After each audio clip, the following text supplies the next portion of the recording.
சதா காலங்களிலும் உயிரோடு இருக்கிற ஆண்டவராகிய இயேசு கிறிஸ்துவின் நாமத்தில் அன்பின் வாழ்த்துக்கள்.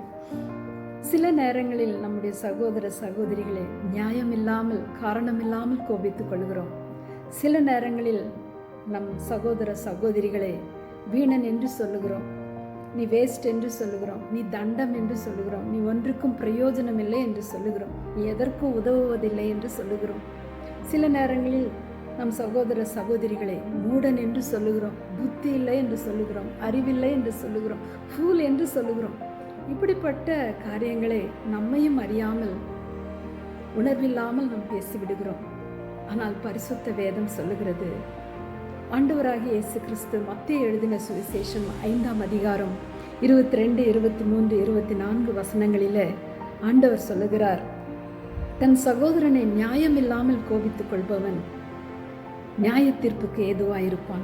தன் சகோதரனை வீணன் என்று சொல்லுகிறவன் ஆலோசனை சங்க தீர்ப்புக்கு ஏதுவாயிருப்பான்.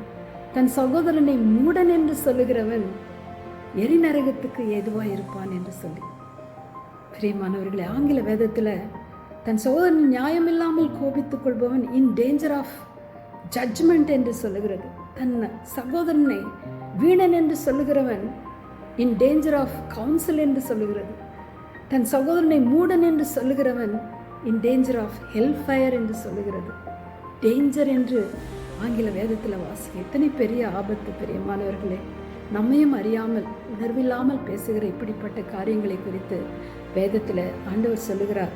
இப்படிப்பட்ட காரியங்களை குறித்து நீ பலிபீடத்தில் உன்னுடைய காணிக்கைகளை செலுத்த வரும் பொழுது, நீ ஜெபிக்க வரும் பொழுது, நீ ஆராதனை செய்யும் பொழுது, ஆண்டவருக்காக காரியங்களை நீ செய்ய பிரயாசப்படும் பொழுதெல்லாம் இப்படிப்பட்ட காரியங்கள் உன்னுடைய சிந்தனையில் உனக்கு ஞாபகம் வரும் பொழுது, தேவ சமூகத்தில் உன் சகோதரனுக்கு உன் பேரில் குறைவுண்டு என்று நீ உணர்வாயானால் அதை தேவ சமூகத்தில் அறிக்கையிட்டு தேவ சமூகத்தில் உன் சகோதரனோடு ஒப்புரவாகி பின்பு உன் காணிக்கைகளை செலுத்து என்று வேதம் நம்மை எச்சரிக்கிறது. இந்த அருமையான சத்தியத்தை தேவ வார்த்தை நமக்கு தெளிவாய் போதிக்கிறது. ஆகையினால பிரியமானவர்களே, பரிசுத்த ஆவியானவர் இப்படிப்பட்ட கவலையீனமான வார்த்தைகளை நாம் பேசாதபடிக்கு உணர்வுள்ள இருதயத்தை கொடுத்து கர்த்தருடைய நித்திய ஜீவனுக்கு நம்மை தகுதிப்படுத்த நம்மை ஒப்பு கொடுப்போம். கர்த்தர் நம்மை ஆசீர்வதிப்பார். ஆமென்.